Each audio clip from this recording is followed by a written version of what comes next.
Hey, what's up, everybody? It's Gleekon back again. Thank you so much for tuning in. Maybe you missed the book. Well, we're going to be reading some more of it today, so miss no longer. We altered our record schedule this week, but here we are, and you're going to hit 3 days straight, 3 chapters in a row of Warcraft Durotan, the prequel novel of the novelization of the Warcraft movie. On the last episode, we continued taking an alliance run through Ungoro Crater, and we're making fantastic progress in that packed with things to do zone. So check those episodes out. And if you like what you hear today, go ahead and like, subscribe, and continue joining me on our journey. You can check me out on Patreon too, where I plug away at the same project but with the Assassin's Creed franchise. So without further ado, stay a while and listen to Chapter 13 of Warcraft Durotan.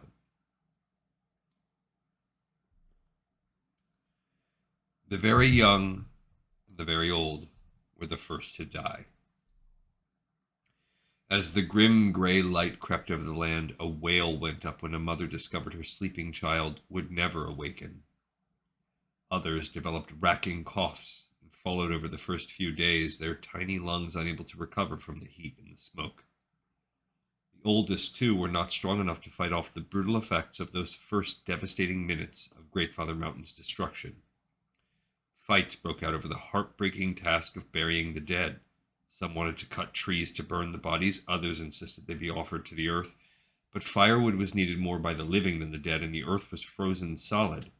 In the end, the orcs gathered stones and covered their dead, so that at the very least, scavengers would not feast on the corpses of brave frost wolves. Groups of frost wolves departed daily, some to hunt for game, others to forage for food and search for sources of fresh water. There was not enough of either, and some who set forth never returned to the haven. Those who went in search of them came across bodies that had been food for predators, or had simply wandered too far and lost their way. Some of the missing were never found at all, even though parties were sent out after them. Durotan's first thought was that red walkers had attacked them, but no sign of those disgusting creatures was ever found. He dared to hope they had perished within Frostfire Ridge, perhaps the only good thing to come of the disaster. Some water was found, caught in tree hollows that had escaped most of the direct ashfall. The first snows were filthy, gray instead of white, but after a time they became cleaner. Boiling and flavoring the water seemed to help. Soups made with pine needle broth, herbs, and ground nuts became a staple. In the early days of her exile, Draka had not been strong enough to hunt larger game. She had subsisted on insects and small animals for a time, and had mastered the art of snares. She taught the children how to make them, while the adults were out hunting. Every few days the snares would yield some small creature which was cut up and added to the broth so that all might have at least some nourishment. In an effort to keep up both the clan's spirits and to replace the items they had to leave behind, Durotan encouraged the tanning of what few hides they were able to obtain. Once the proud frost wolves would have scorned the idea of sewing together rabbit hides for bedding, but no longer. Branches and twigs were gathered to make rough baskets and other containers. Wood was hollowed out to hold water that became increasingly hard to find. Drekthar and the other shamans sought answers for the spirits, but they were speaking less and less frequently.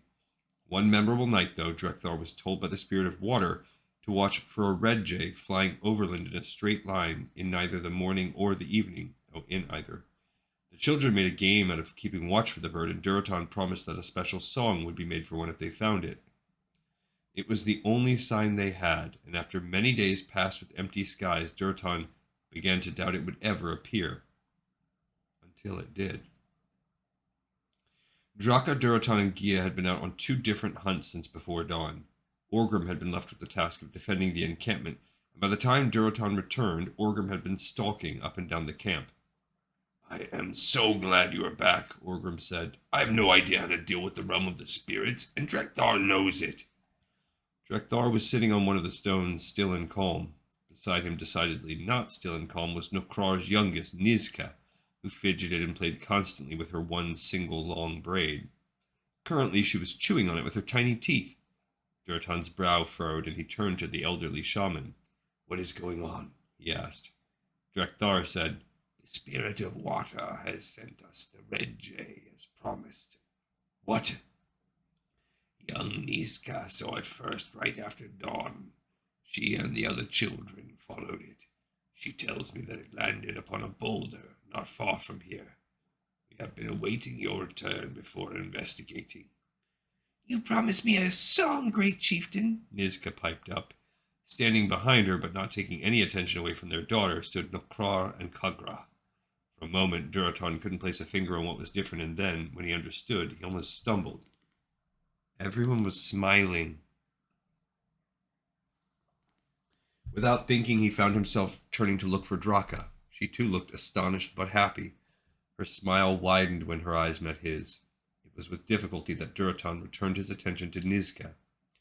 You deserve a song, he said, and what is more, I think you deserve to come with me and Drekthar as we go to this stone the Red Jay guided you to.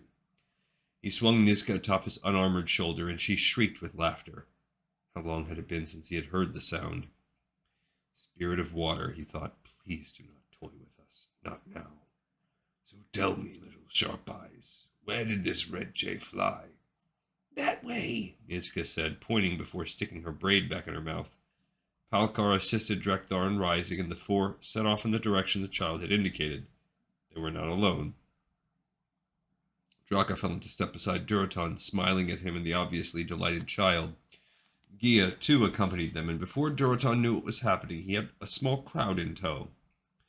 Nizka led them to a pile of stones in the midst of the flat area between the poisoned lake and the tree. That one. No, not that one. The other one over there. The one that looks like a sleeping duck. It did not look like a sleeping duck to Durotan, and his steps slowed as they approached. What was this? Just a rock in the middle of nowhere, one they had noticed but had never paid attention to. There seemed to be nothing special about it. He knew there was no water here. Draka stepped beside him, offering silent support. Orgrim strode up to the rock, puzzled. Palkar leaned over and described the scene in Drekthar's ear. Drekthar looked annoyed. The spirit of water has sent us a sign, the shaman insisted. It is up to us to interpret it. Nizka, child, where did the bird land? Just on top, Nizka said. Durotan handed the girl to her father and strode up to the boulder. Carefully he examined it, searching for some fissure through which the precious fluid might trickle. He found nothing. He knelt beside it and pressed his hand to the bare earth. No moisture. The rock was not merely sitting atop the earth, it was partially buried in it. Straightening, he turned to Orgrim, their gazes locked. His old friend knew him so well, Durotan needed to say nothing. Standing beside one another, brothers in spirit, if not in blood, they placed their shoulders to the boulder and shoved. Nothing happened. Again they tried, and again. All at once, Draka was there, positioning her own body against the massive rock. She was strong for a female, but she lacked the bulk, the sheer physical power of a male orc. Nothing she could do would help shift the boulder. He started to say something to her, to ask her to step back, and her head whipped around. The determination in her eyes was absolute. He nodded. The three tried again. We have been deemed worthy, came Drekthar's voice. The spirit of water tells me that you have shown faith in its word. I had been forbidden to help until now. Drekthar was on his feet, and as Durotan watched, he walked toward the boulder, moving his staff from side to side in front of him. Sliding the staff gently against the curve of the great rock, he inserted the end about a hand's breadth into the sandy soil beneath the boulder. The earth was too hard for him to do more than that. Even if he had managed to dig deeper, the staff was a small, slender thing, barely the width of a sapling.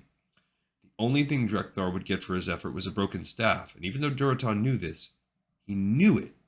He found himself hoping he was wrong. As he watched, hardly daring to breathe, Drekthar leaned on the staff. The wood bowed beneath the pressure. Durotan braced himself for the inevitable heartbreaking snap, but then the boulder shifted. Drekthar continued to push, and impossibly the great stone was torn from the earth in which it had been nestled for years beyond counting. It teetered. Durotan, Orgrim, and Draka sprang forward, pushing with renewed strength, and abruptly the huge rock rolled a few feet to the side. Panting from the exertion, Durotan turned to the crater it had left. He was startled to see not dry, frozen soil, but mud. He fell to his knees and began shoveling out great chunks of sodden earth. Puddles started to form. A gift indeed from the spirit of water and the spirit of earth as well, which had kept this source hidden and thus protected it from the ravages of the falling ash. As carefully as he could, Durotan caught as much clean water in his huge hands as possible. Rising, he saw Nizka, her eyes wide with excitement. He got to his feet and went to her. "This little one saw the sign from the spirit of water," he said to all those gathered. "She followed it here. She will be the first to drink from it. Then Drekthar, who had the vision." Nizka licked parched lips, looked longingly at the water, then said, "No, it should be Drekthar. He is our elder. I would never have known to look for the Red Jay if he hadn't told us to." Durotan's eyes burned. When he spoke, he had to struggle to keep his voice from breaking. "Nizka, daughter of Nokrar, son of Gozek, you are a true Frostwolf."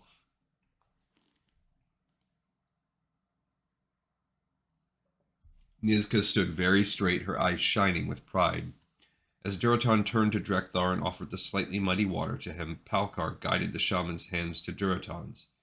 Drekthar drank eagerly, then lifted his wet face. "Pure and clean," he said, his voice shaking with emotion. "Save for a trace of our beloved earth," he added, laughing. The last bit of tension dissolved, and everyone broke into relieved laughter and cheers. Little Nizka was swept up and passed from one pair of loving arms to the next, the hero of the day. "Everyone drink your fill," Durotan said. "Then we will return to the encampment and bring the bowls we have carved. We will drink till we can drink no more. Although we were driven from our home by the death of Great Father Mountain, the spirits of water and earth have shown us that we are not forgotten." He stepped back and watched them, his heart fuller than it had been at any time during these long, dark weeks. Clean water would mean fewer illnesses. It would mean endurance for longer journeys in search of food. When they widened this source, the beasts would come here to drink as well, which meant food for bellies that had long been far too empty. "Today is a good day," said Draka, who had come to stand beside him. "It is," he said, "one we will remember on days that are not." He turned to her. "You put your shoulder to the stone when you had no hope of moving it," he said. She shrugged, looking uncomfortable. "I felt called to do so, and Drekthar had no hope of moving it either." "Drekthar walks a different path than the rest of us. He has the companionship and advice of the spirits. You had nothing." Draka regarded him evenly, shaking her head so that her long braids danced. "You are wrong. I had you, my chieftain." Her words touched him profoundly. Suddenly he wanted her to know something that he had shared with no one, not even Gia or Orgrim. If she understood this, Durotan knew she would understand him. He was unused to being vulnerable, to giving someone the power to hurt him, but he sensed that Draka would never abuse the trust he was about to place in her. Durotan took a deep breath.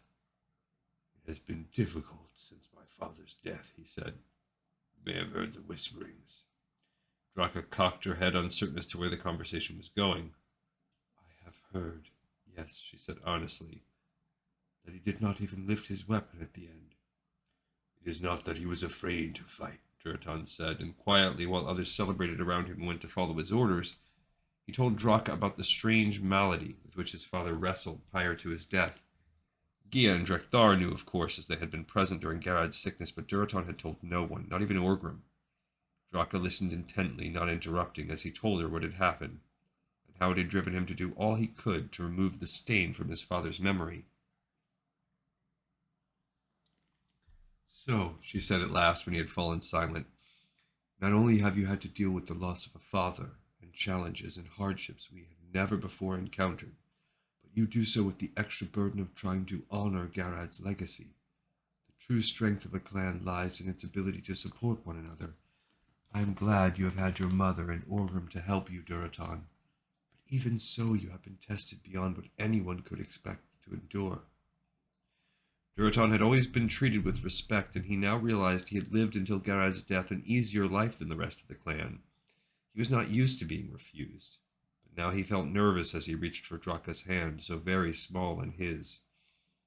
"I have been blessed, yes," he said, "with the wisdom of the elders and with a friend who could not be dearer to me if we had shared the same womb.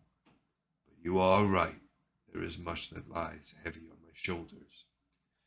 Durotan looked over at his clan. Someone had already brought back tools, and several orcs were hard at work widening the precious reservoir. He turned back to Draka, his eyes on her small hand in his palm. He didn't want to see her expression until he had finished saying all that was in his heart. Draka, your wits are sharp when good counsel is needed. Your heart is kind when the clan is hurting. I've been reluctant to speak. I felt that I have so little to give. There was a time when being the wife of a chieftain meant honor and ease. In these times I can offer neither. You will know burdens, and be forced to watch as I make difficult decisions, but I think my decisions would be better if you helped me reach them. I think my heart would be stronger if it held your love, and now he risked taking a look at her. Her eyes had widened as he spoke, and her breath came quickly, and she had not pulled away her hand. I would do everything in my power to be a good husband to you, even with all the burdens I bring. Draka, daughter of Kalakar, son of Rakish, will you have me?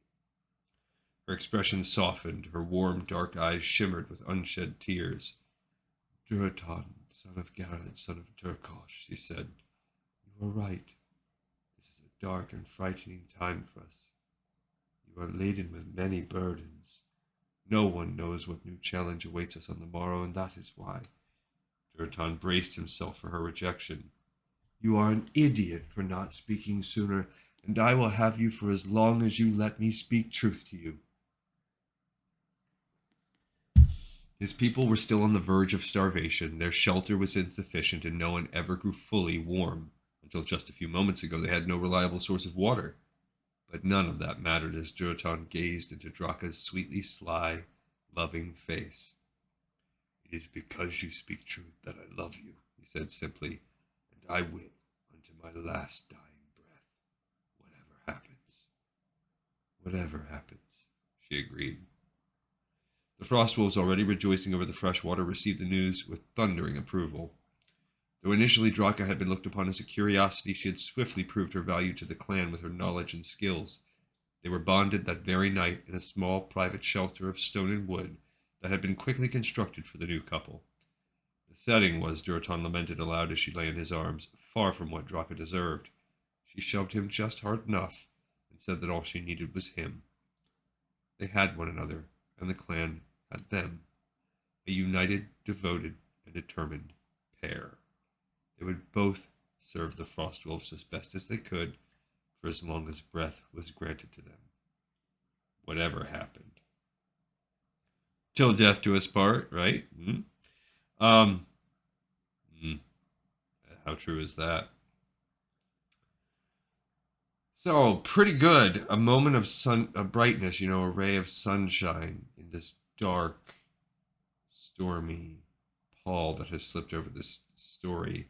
You have a break, and through the joy of a child, the discovery of nourishment for the clan, and for a budding new love, we have this stone in the middle of rocky seas upon which to stand. Thank you, everyone, so much for watching and listening. I hope that you enjoyed it, because I sure did. I will see you guys on the next episode, where we continue this tomorrow with another chapter. And for now, we've got one in the pipe. 5x5.